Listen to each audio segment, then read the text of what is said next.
Hello friends, I am Dr. Umesh Bansod from the Department of English, J.M. Patel College, Bhandara, Maharashtra.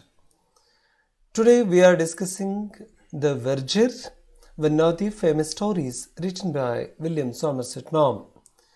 दुनिया के जाने माने story writer, novelist, playwright के रूप में Somerset Maugham को जाना जाता है. One of the most celebrated dramatist, story writer and novelist of the 19th century. 19वीं शताब्दी में जिन ड्रामेटिस्ट ने, राइटर्स ने, नॉवेलिस्ट ने दुनिया को प्रभावित किया है, उसमें English story writer Somerset Maugham का नाम बहुत अहम है.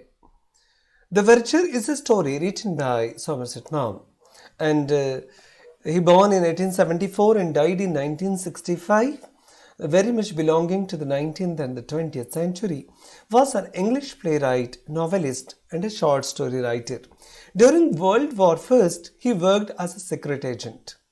द्वितीय फर्स्ट वर्ल्ड वॉर के दौरान सीक्रेट एजेंट के रूप में भी विलियम सॉमरसेट मॉम ने काम किया है. The novel The British Agent, published in 1928, is supposed to be based on his own experiences in the Secret Service. On one of the highest paid authors of his times, अपने ज़माने के सबसे ज़्यादा धन कमाने वाले लेखकों में सॉमरसेट मॉम का नाम शुमार है. Mom's stories make us dwell on the issues he touches in his stories. अपनी कहानियों में जिन विषयों को विलियम सॉमरसेट मॉम टच करते हैं, उन सारी कहानियों के अलग अलग इश्यूज को वो ऑडियंस तक बखूबी पहुंचाना जानते हैं. वर्जर एक ऐसी कहानी है. The verger is one of the finest stories of Somerset Maugham. The story shows that the path of life is not always smooth. जिंदगी के रास्ते हमेशा आसान नहीं होते. And you need to navigate a sudden twist. जिंदगी में कुछ टर्न्स और ट्विस्ट तो आते हैं और आपको कुछ फैसले लेने होते हैं. And it throws you in your way. और यही फैसले आपको आपके रास्ते पर ढकेल देते हैं. बहुत सारे फैसले लेने के बाद में ही हमें पता चलता है कि हमारे फैसले सही थे या गलत थे. पर फैसलों को सही और गलत साबित होने के लिए भी एक काम करना पड़ता है, फैसला लेना पड़ता है. वर्जर ऐसे ही एक फैसले की कहानी है. True success depends on how well you adopt yourself to the changing circumstances. सबसे इंपॉर्टेंट बात यहाँ पर सॉमरसेट मॉम करते हैं. सक्सेस का मतलब, कामयाबी का मतलब, जब अपनी दौर की पीढ़ी कामयाबी के पैमाने को तलाशती है, ढूंढने की कोशिश की कि किसे हमने कामयाब व्यक्ति कहना चाहिए, तो सॉमरसेट मॉम एक सिंपल सा फॉर्मूला यहाँ बताते हैं. जो कोई व्यक्ति बदलते परिस्थितियों के साथ में अपने आप को ढाल सकता है, उसी को हम कामयाब कहेंगे. यही तो कामयाबी का रास्ता है. डायनासोर्स अपने आप को बदलती परिस्थितियों में ढाल नहीं पाए, नष्ट हो गए, पर चूहा उतने सालों से बना रहा, बखूबी उसने अपने आप को अडॉप्ट कर लिया. अडॉप्ट का मतलब होता है स्वीकारना. अडॉप्ट का मतलब होता है अपने आप को परिस्थिति के अनुसार बदलना. And turns obstacles into opportunities.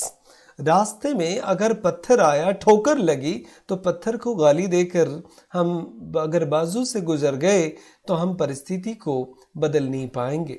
रास्ते में जो भी पत्थर आते उसको उठाकर आपने अगर मूर्ति तराश कर ली, तो आपको फिर उस संकट को, परेशानियों को आपने अपॉर्चुनिटीज में बदल दिया, ऐसा उसको कहा जाएगा. तो आपसे उम्मीद की जाती है कि कहानियों को पढ़ने के बाद में, सुनने के बाद में, आपके रास्तों में आने वाले परेशानियों को आप किस प्रकार के अलग अलग मौक़ों में परिवर्तित करते हैं, ये डिपेंड करता है. और यही आपके कामयाब होने की कहानी शुरू होती है. It is unexpected disruption in four men's life that pushes him to reinvent himself and recreate his future. जिंदगी में एक अचानक ऐसा मोड़ फोरमैन की लाइफ में आता है जो उसे अपने आप को रीइन्वेंट करने के लिए, अपने आप को रिक्रिएट करने के लिए, भविष्य के लिए प्रेरित करता है. It is because of his high order life skills that adversity brings out the best in him. और जिंदगी इस प्रकार से उसकी परीक्षा लेती है. इस इम्तिहान में फोरमैन को अपनी जिंदगी की सबसे बड़ी परीक्षा देनी होती है जब उसको अपने एक जॉब को छोड़कर दूसरा कोई जॉब करना होता है.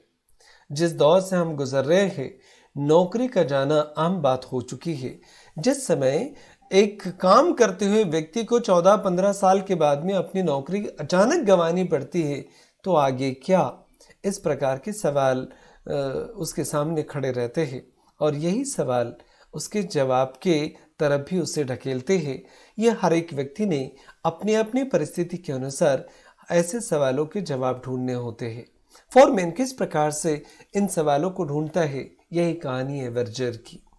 This is the story of Albert Edward foreman. ये कहानी है अल्बर्ट एडवर्ड फोरमैन की, हु वर्कड एज ए वर्जर, जो एक वर्जर के रूप में, जिसे केयरटेकर कह सकते हैं चर्च का, उस वर्जर के रूप में अल्बर्ट काम करते हैं. He was verger there for at last 16 years. तकरीबन 16 साल से चर्च में केयरटेकर के रूप में अल्बर्ट फोरमैन काम कर रहे हैं. अब जो व्यक्ति जिस काम को 16 साल से कंटिन्यूस कर रहा है, उसी काम का आदी हो गया. ये उसका बिल्कुल कंफर्ट जोन हो गया. इसके बाहर आने का कभी वो सोच ही नहीं सकता. क्या कोई टीचर, क्या कोई प्रोफेसर जिस काम को 15-16 साल से काम कर रहा है, नौकरी कर रहा है, कोई इंजीनियर है, डॉक्टर है, अचानक उसको अगर अपना व्यवसाय चेंज करना पड़े तो आप अंदाजा लगा सकते हैं कितना बड़ा संकट उस व्यक्ति के सामने आएगा. ये 16 साल से Saint Peter church at Neville square में was used for funerals and wedding ceremonies, and church was most important place for these ceremonies. Saint Peter Church जो नेवली स्क्वायर में था, वहाँ पर अल्बर्ट फोरमैन काम करते थे. वहाँ पर फिर वेडिंग सेरेमनीज हो या फ्यूनरल्स हो या नेमिंग सेरेमनीज हो, बैप्टिजा हो, ऐसे अलग अलग कामों को इस चर्च में परफॉर्म किया जाता था. ऐसे रिचुअल्स वहाँ पे होते थे. And all royal class used to gather there and it was always a fashionable gathering. बहुत रईस परिवार के लोग सेंट पीटर चर्च में आते थे. इसी प्रकार का एक क्लास वहाँ पर रहता था और एक स्टैंडर्ड क्लास जो हमेशा अपने फैशनेबल लुक के लिए जाना जाता था. इस प्रकार का गैदरिंग हर संडे इस चर्च में आता था. Albert Edward foreman chose the best gown. ऐसे ही एक त्योहार के लिए फिर अल्बर्ट एडवर्ड ने अपने सबसे बेस्ट गाउन को चुना जो उन्हें पहनना था. He pressed it and ironed it himself. इस्त्री कर दी, अच्छे से उस गाउन को निकाला. And during the 16 years he had been verger of the church and he had had a succession of such gowns. ऐसे गाउन्स हर साल उन्हें मिलते रहे. उसमें से एक बेहतर गाउन को उन्होंने चुना. But he had never been able to throw them away when they were worn out. पुराने हो भी जाते थे तो ऐसे गाउन वो फेंकते नहीं थे. And a complete series neatly wrapped. उनको मिलने वाले हर एक गाउन को उन्होंने अच्छे से प्रेस करके घड़ी करके रखा था इन ब्राउन पेपर, ले in the bottom drawers of the wardrobe in his bedroom. अपने बेडरूम में, वार्डरोब में बहुत सलीके से उन्होंने इन गाउन को रखा था.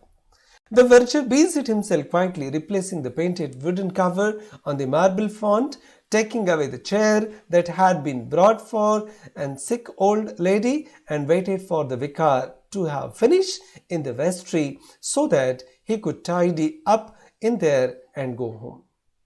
अपने रोजमर्रा के कामों को अल्बर्ट बेहतर जानते थे. कुर्सियाँ कहाँ पर लगानी है, वुडन कवर कहाँ पर बदलने हैं, किस प्रकार से मरीजों के लिए जो चेयर्स होती थी उनको वहाँ पर लाकर रखना है. विकार का जिस रूम में, वेस्ट्री रूम में जहाँ पर मीटिंग वगैरह होती थी, उनकी मीटिंग होने के बाद में किस प्रकार से सारे कामों को अंजाम देना है, अल्बर्ट को बिल्कुल बखूबी पता था. Presently he saw him walk across the chancel. और फिर वेस्ट्री रूम से, चांसल से उन्हें निकलते हुए विकार को देखा. And genuflect in the front of the high altar and came down the aisle, but he still wore his cassock. आते हुए विकार को उन्होंने देख लिया था. विकार एक पर्सन है acting as a priest of the town in the place of rector, जिसे हम प्रीचर भी कह सकते हैं, चर्च में पूजा पाठ करने वाले धर्मगुरु, had been but recently appointed a red-faced energetic man in the early 40s. बिल्कुल यंग एज थी, 35-40 साल की उम्र के विकार थे, अभी अभी उनका नया नया अपॉइंटमेंट हुआ था और वो बहुत एनर्जेटिक थे, बहुत कुछ करना चाहते थे चर्च के लिए. And a clergyman of the old school who preached leisurely sermons in silvery voice and dined out a great deal with his more aristocratic parishioners. जिस प्रकार के गांव के लोगों के सामने ये अलग अलग प्रकार के सरमन्स अपने सिल्वरी वॉइस में करते थे, तो अलग प्रकार का प्रभाव था. He liked things in church to be just so. जिस प्रकार की चीजें चर्च में हैं उसी प्रकार की व्यवस्थित रहे, इस बात के बारे में पुराने जो विकार थे वो बहुत अलर्ट थे. And but he never protested. He was not like this new man. पर जो विकार इसके पहले काम करते थे, ये नए विकार उनके जैसे नहीं थे. New man who wanted to interfere in every matter. अब नए विकार बदल कर आए और वो चाहते थे कि हर चीज में वो इंटरफेयर करे. इसके पहले के विकार ऐसे नहीं थे. उन्होंने एल्बर्ट को बखूबी एडजस्ट किया था अपने साथ साथ, but Albert Edward was broad minded. विकार भले ही हर चीज में इंटरफेयर करना चाहते थे, पर एल्बर्ट बहुत विस्तारित दिमाग के व्यक्ति थे, वो बहुत बड़े दिल वाले व्यक्ति थे. Saint Peter's was in a very good neighbourhood and the parishioners, जो भी लोग वहां पर आते थे वर्शिप करने के लिए, उन्हें पैरिशनर्स कहा गया है, were a very nice class of people. लोग भी अच्छे थे जो अल्बर्ट एडवर्ड को हमेशा कोऑपरेट करते थे. एंड द न्यू विकार had come from the east end and he couldn't be expected to fall in all at once with the discreet ways of his fashionable congregations. जिस प्रकार से यहाँ के लोग थे, ईस्ट एंड से ये विकार आए थे, नए नए अपॉइंटमेंट हुई थी, उम्मीद तो नहीं की जाती थी कि हर बात में वो इंटरफेयर करेंगे, पर विकार का स्वभाव अलग है. उन्होंने हर बात में चर्च में इंटरफेयर करना शुरू कर दिया था. शायद कोई नया संकट अल्बर्ट के सामने आने वाला था. The vicar arrived in the church and after the church service of that day he called Albert Foreman into his vestry. Church में जो एक मीटिंग रूम होता है उसे वेस्ट्री कहते हैं. विकार उस दिन आए और आते ही उन्होंने अल्बर्ट को अपने वेस्ट्री में बुलाया. He wanted to say something to Foreman. वो कुछ कहना चाहते थे अल्बर्ट से. क्या? While they were walking to the church, Albert praised the new vicar for his very nice way of holding the infant who was brought for christening. जिस बच्चे को नामकरण के लिए चर्च में लाया गया था, नए विकार ने उसको अपने बाहों में ले लिया. बच्चा रोया भी नहीं, तो अल्बर्ट नए विकार की तारीफ करने लगे. The baby was quiet and make no noise. बच्चे ने बिल्कुल शोर नहीं किया और आपने उसको बखूबी संभाला. द विकार स्माइल्ड. अपनी तारीफ सुनकर विकार हंस दिए a little and said that he had enough practice of holding babies. और वो कहने लगे कि मुझे तो प्रैक्टिस है बच्चों को संभालने की. And he had conducted many such ceremonies. और उन्होंने इस प्रकार के बहुत सारे ceremonies कंडक्ट भी किए हैं. The virgin knew that it pleased him to be complimented on his talent. अपने टैलेंट के लिए कोई कॉम्प्लीमेंट दे रहा है तो इस बात से विकार बहुत खुश हो गए थे. मन ही मन वो मंद मंद मुस्का भी रहे थे. The vicar headed Albert Edward into vestry. फिर विकार अल्बर्ट एडवर्ड के साथ में उस मीटिंग रूम में चले गए, where he felt surprised to find two church wardens there. विकार को आश्चर्य नहीं हुआ. उन्होंने शायद इस बात की व्यवस्था कर दी थी, पर एडवर्ड को इस बात से आश्चर्य हो गया कि चर्च के 2 वार्डन पहले से ही वेस्टरी रूम में बैठे थे. He had not seen them come in. आते हुए देखा भी नहीं था. They gave him pleasant nods. और एक मुस्कुराकर उन्होंने भी अल्बर्ट की तरफ और विकार की तरफ देखा. They were elderly men. बुजुर्ग लोग थे दोनों जो वार्डन्स वहां पर बैठे थे पहले से ही. Both of them, and they had been church wardens almost as long as Albert Edward had been verger. जितने सालों से वर्जर के रूप में एडवर्ड इस चर्च में काम कर रहे थे, तकरीबन उतने ही सालों से वो वहां पर वार्डन्स थे. And they were sitting now at the handsome narrow dining table that the old vicar had brought many years before from Italy, and the vicar sat down in the vacant chair between them. अब दो wardens के बीच में विकार बैठ गए उसी table के ऊपर जिस टेबल को इसके पहले वाले पुराने विकार्स ने इटली से मंगवाया था, और एक अनपेक्षित चर्चा वहां पर शुरू हो जाती है. Albert Edward faced him, the table between him and them, and wondered with slight uneasiness what was the matter. किस बात के लिए नए विकार ने उन्हें वेस्ट्री रूम में बुलाया है, इस बात का अंदाजा शायद अल्बर्ट एडवर्ड को नहीं लग रहा था. थोड़ा बहुत अनईजी भी वो फील कर रहे थे. He remembered still the occasion. ऐसा ही एक पल उन्हें याद है on which the Organs had got into a trouble, and bother they had all had to hush things up in the church like St. Peter's Naval Square. They couldn't afford scandal. शायद कुछ गड़बड़ होगी, कोई scandal हो गया. इसके पहले भी इस प्रकार से ऐसे मौकों को अल्बर्ट ने देखा था चर्च में, और उसे अंदेशा आ रहा था कि शायद कुछ गड़बड़ हो रही है. On the vicar's red face was a look of definite, wonderful, divine and fresh works for the community. विकार के चेहरे पर एक दृढ़ निश्चय दिख रहा था. शायद वो कम्युनिटी के लिए कुछ बेहतर करना चाहते थे और कुछ डिसाइडेड थे, करना ही था उन्हें. But the others bore an expression that was slightly troubled.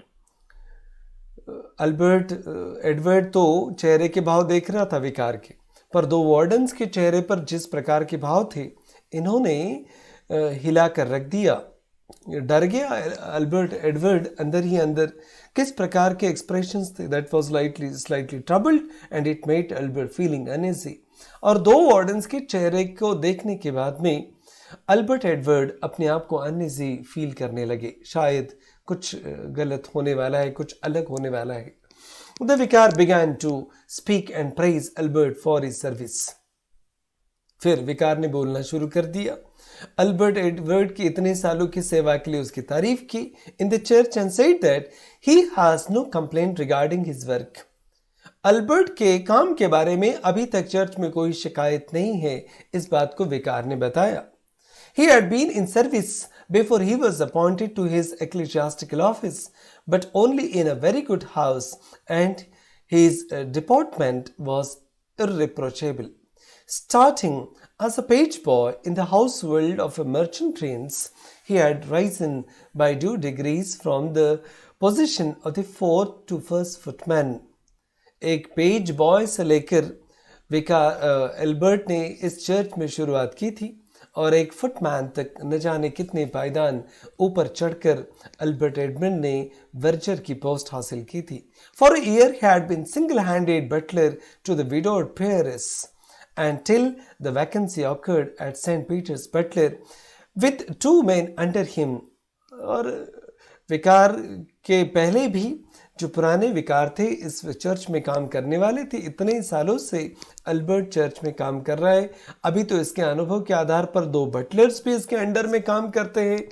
And he had a lot of experience of the church. He was tall, spare, gave and dignified. दिखने में ऊंचा पूरा, एक अच्छी अट्रैक्टिव पर्सनालिटी और बहुत डिग्निफाइड दिखते थे Edward Albert. And he looked if not like a duke, at last like an actor. किसी एक्टर की तरह, हीरो की तरह वो लगते थे. Of the old school who specialised in dukes part, he had tact, firmness and self assurance. एक tact थी काम करने की, एक फर्मनेस था, एक सेल्फ एश्योरेंस था, and his character was unimpeachable. इस ऐसे व्यक्ति को काम से हटाया जा ही नहीं सकता. इस प्रकार का बेहतर व्यक्तित्व वर्जर थे. वर्जर के रूप में एडवर्ड इतने सालों से काम कर रहा है. फिर विकार ने बोलना शुरू कर दिया. Foreman, we have got something rather unpleasant to say to you. दिल की धड़कनें तेज होगी. वर्जर इन बातों को सुन रहे हैं. एडवर्ड इस बातों को सुन रहा है कि फॉरमैन के बारे में विकार क्या कह रहे हैं. एक बात अनप्लीजेंट है, खुशी नहीं हो रही आपको बताने के लिए, पर बता रहे हैं. You have been here a great many years. आप इतने सालों से सेंट पीटर चर्च में काम कर रहे हैं. And I think The Lordship and the General agree with me that you have fulfilled the duties of your office to the satisfaction of everybody concerned. इस बात को हम मानते हैं कि आपने इस चर्च में इतने सालों तक जो सेवा दी है, आपने अपने कर्तव्य को बहुत बखूबी निभाया है, सबका सेटिस्फैक्शन किया है, कोई शिकायत आपके बारे में नहीं है। विकार ने इस बात को पहले कहा। The two church wardens nodded. जो दो चर्च वार्डन्स वहां बैठे थे अगल बगल में, उन्होंने हामी भरी। सही बोल रहे बोले आप। But the most extraordinary circumstances knowledge the other day I failed. It may be duty to impart it to the church wardens. I discovered to my astonishment that you could neither read nor write.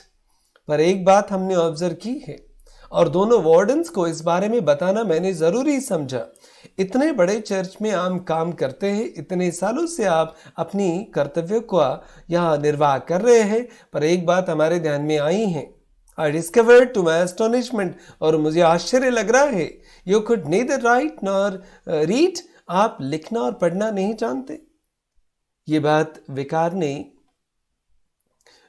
Albert के सामने बताई। The Verger's face betrayed no sign of embarrassment. पर किसी भी प्रकार का आश्चर्य वर्जर ने दिखाई नहीं अपने चेहरे पर। जो सच था वो सच था। The last vicar knew that, sir. नम्रता के साथ अल्बर्ट ने वही कहा। इसके पहले जो विकार थे वो इस बात को जानते थे। He said it didn't make no difference, और इस बात से कोई फर्क भी नहीं पड़ा। He always said that there was a great deal too much education in the world for its is a test. और विकार इस बात को जानते भी थे और उन्होंने कहा भी था कि एजुकेशन, स्कूली शिक्षा के परे भी और कुछ होता है इस दुनिया में, और इस बात को वो मानते भी थे।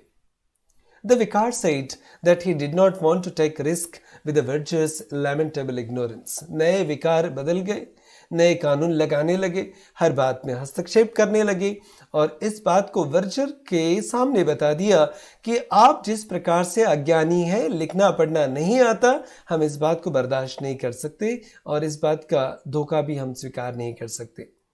He said the two wardens also agreed. पहले ही शायद वार्डन से उसने षड्यंत्र कर दिया था और वर्जर के सामने बताया, ये दो वार्डन्स भी इस बात से एग्री करते हैं। बोले 16 साल से साथ में काम कर रहे हैं, अभी तक कुछ हुआ नहीं, पर आज अचानक ये दो वार्डन्स और विकार ने मिलकर इस प्रकार का एक षड्यंत्र वर्जर के खिलाफ किया।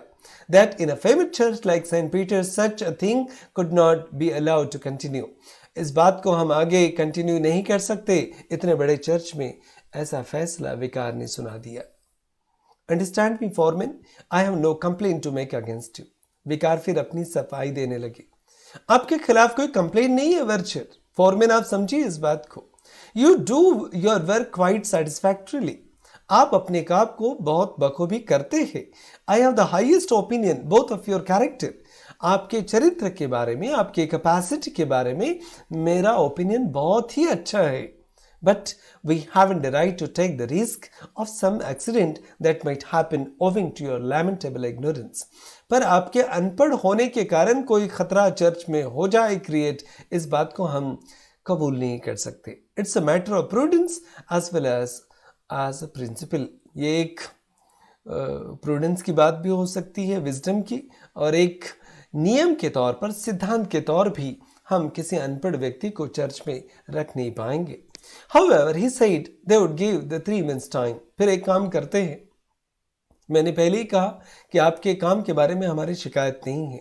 आप सिर्फ लिखना पढ़ना नहीं जानते, ये अड़चन है। पर एक काम किया जा सकता है। 3 महीनों का वक्त आपको दिया जाता है to make himself conversant with reading and writing. 3 महीने के भीतर आप अगर लिखना पढ़ना सीख जाते हैं तो फिर आपके बारे में सोचा जा सकता है। पर अल्बर्ट एडवर्ड के जवाब का इंतजार था। क्या कहना चाहते हैं अल्बर्ट? उन्होंने कहा, no my lord, I seem to manage very well without. आप लिखने पढ़ने की सलाह दे रहे हैं और विकार, आप इस बात को समझ लीजिए कि मैं बिना लिखे पढ़े भी बहुत बखूबी से अपनी जिंदगी को जी रहा हूँ। And at late years now they have all these pictures in the papers and I get to know what's going on pretty well. Me my wife's quite scholar, किताबों में क्या लिखा है ये मुझे नहीं पढ़ना आता, पर चित्रों में जो है वो समझ तो लेता हूँ और मेरी जिंदगी अच्छे से गुजर रही है। क्वाइट स्कॉलर, और मेरी बीवी भी होशियार है, विद्वान है। And if I want to write a letter she writes it for me, अगर लिखने की जरूरत पड़ी भी तो मेरी बीवी मेरे लिए लिख देती है। And it's not as if I was betting man, और मैं एकदम बेवकूफ़ आदमी हूँ, मुझे ज़िंदगी का कुछ नहीं समझता, ऐसा भी कुछ नहीं है। बिना राइटिंग के, बिना रीडिंग के भी मेरी ज़िंदगी गुजर तो रही है। The verger politely refused the offer and said that he was too old and learn anything new. फिर वर्चर ने इनकार किया, 3 महीने की जो ऑफर मिली थी उससे इनकार किया और कहा कि अब मैं बूढ़ा हो चला हूँ और मुझे कोई ज़्यादा सीखने में इंटरेस्ट भी नहीं और मुझे लगता नहीं कि मैं पढ़ना लिखना सीख पाऊंगा। He was unwilling to start a fresh, फिर से मैं जिंदगी की नई शुरुआत करूं, इस काम के लिए लिखना पढ़ना सीखूं, वो नहीं चाहते थे। The vicar then told him in that case he would have to leave Saint Peter Church. फिर विकार ने अपना फैसला सुना दिया, अगर आप लिखने पढ़ने के लिए तैयार नहीं हैं तो फिर एक ही पर्याय आपके लिए बचता है, आपको ये नौकरी छोड़कर, चर्च छोड़कर जाना पड़ेगा। 16 साल की सर्विस करने के बाद में भी वर्चर को यह फैसला विकार ने सुना दिया। The verger agree to put up his resignation, पर शायद एडवर्ड अल्बर्ट कुछ और सोच रहे थे। उन्होंने इस नौकरी से रिजाइन करना मुनासिब समझा। As soon as a new person would be appointed and leave the job, जैसे नया व्यक्ति आएगा मैं रिजाइन कर दूंगा और नौकरी छोड़कर हमेशा के लिए इस चर्च से चला जाऊंगा। वर्चर ने अपना फैसला सुनाया। कुछ फैसले लेने भी पड़ते हैं जिंदगी के ऐसे पड़ाव पर। फैसले लेना एक बात है और फैसले नहीं लेना दूसरी बात है। फैसले बहुत लेट लेना ये तीसरी बात है। आपके किरदार को आप बखूबी निभा सकते हैं, दिखा सकते हैं आपके फैसलों के द्वारा।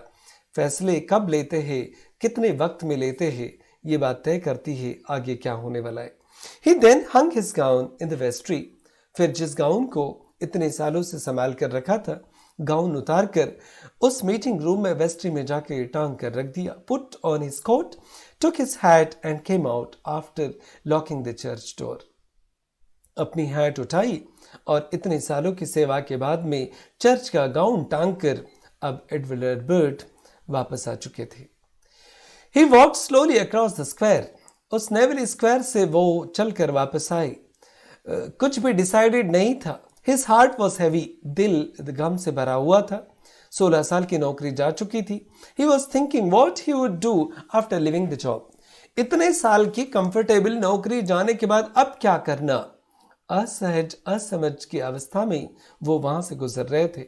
He did not like to go back to domestic service. फिर ऐसे ही सर्विस के लिए वापस जाने का मन भी नहीं कर रहा था। He was free all those 16 years and after being in such an honorable job a long time, he could not possibly demean himself by going back to domestic services. गांव में जाकर दूसरे कोई काम करूं, शायद ज़ेब नहीं देगा, शोभा नहीं देगा, पसंद भी नहीं आएगा, और इतने सालों में इस प्रकार की ऑनरेबल जॉब करने के बाद में, सम्मान की नौकरी करने के बाद में छोटे मोटे काम कैसे करे, ये एक विचार अल्बर्ट के मन को सता रहा था। Thinking about his life and future, he slowly walked along the street to the square. फिर अपनी जिंदगी के बारे में विचार करते हुए वो चौक से वहां से गुजर गए, चौराहे से। He did not immediately return home. घर वापस नहीं आए तुरंत। He was a non-smoker. Cigar भी नहीं पीते थे and total abstainer, but with a certain latitude. He took a glass of beer. कभी शराब भी नहीं छुई थी, आज पहली बार बियर का एक ग्लास लिया at dinner time and enjoyed a cigarette. एक सिगरेट भी P when he was tired. बहुत थक चुके थे, शायद अपने गम को भुलाना चाहते थे। Then at the turn of event he desired to smoke. फिर इस घटना के बाद में उन्होंने स्मोक करना पसंद किया। He also felt tired and he walked the long street but could not find a single shop where he could buy a cigarette. Cigarette पीना चाहते थे, बहुत सारे चौक में फिर और एक सिगरेट पीने की तलब उनको आई। बहुत सारे दुकानों में गए सिगरेट ढूंढते हुए, पर सिगरेट नहीं मिला। इट एस्टोनिश्ड हिम, आश्चर्य हुआ कि इतने चौक में मैं घूम रहा हूँ चौराहे पर और किसी दुकान में सिगरेट नहीं मिल रहा है। आश्चर्य हुआ अल्बर्ट को। He walked the street again but could not get a tobacco shop. एक तंबाकू की दुकान भी नहीं थी। He thought over the matter. फिर शांत दिमाग से इस घटना के बारे में उन्होंने सोचना शुरू किया। परेशानियां कब आपकी जिंदगी में मौके लाएंगी आपको अंदाजा भी नहीं है, इसलिए परेशानियों को सिर्फ परेशानियों के सबब पर मत लेना, उनसे मौकों की तलाश भी करना। शायद जिंदगी एक मौका अल्बर्ट को देने वाली थी। एडवर्ड अल्बर्ट ने फिर एक आइडिया के बारे में सोचा। एक दिमाग में आइडिया आई। He walked home and had his tea. घर में गए, चाय पिया and he thought over the idea and decided to open a tobacco shop in the streets. फिर रास्ते पर जाकर एक तंबाकू की दुकान खोलने का विचार आया। जिंदगी में कभी सिगरेट पिया नहीं था।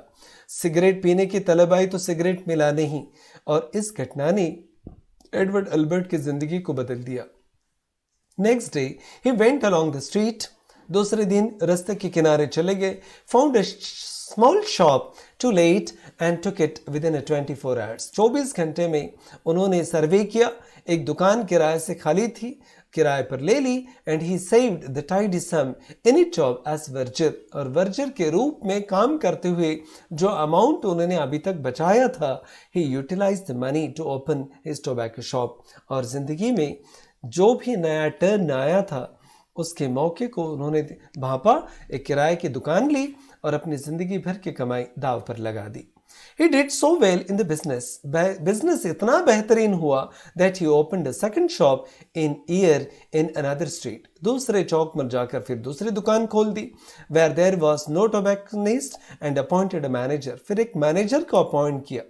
This also brought him a great business. फिर बिजनेस और फ्लरिश हुआ, बहुत धन कमाया। His imagination expanded. कल्पना विस्तारित होती गई।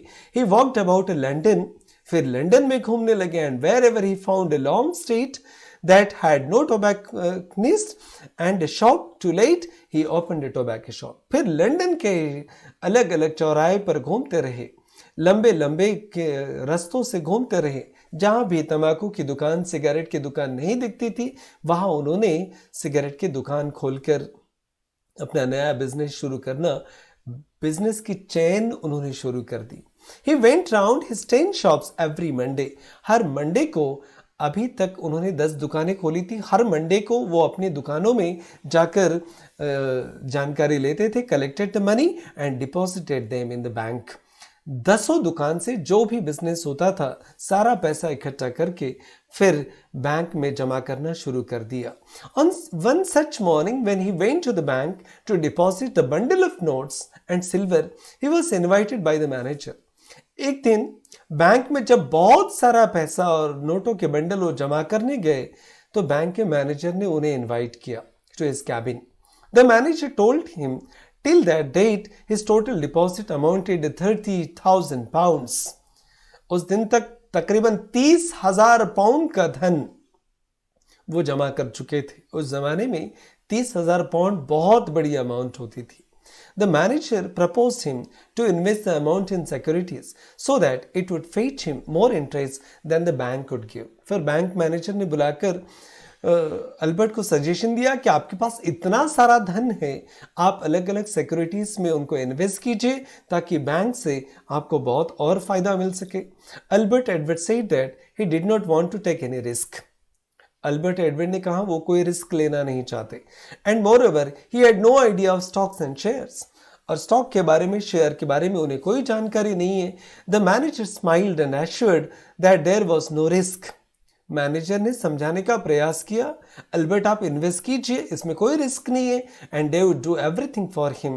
बैंक आपके लिए पूरे प्रयास करने के लिए तैयार भी है, कोऑपरेट करने के लिए। The manager only wanted him to sign the papers. बस एक बात करनी है अल्बर्ट आपको, कुछ पेपर्स आपको साइन करने हैं। मैनेजर ने सिग्नेचर करने का जिक्र किया।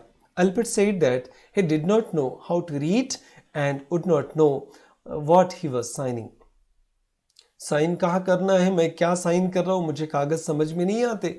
इस बात को जब अल्बर्ट ने बताया मैनेजर को तो अचानक मैनेजर भी आश्चर्य से देखने लगा।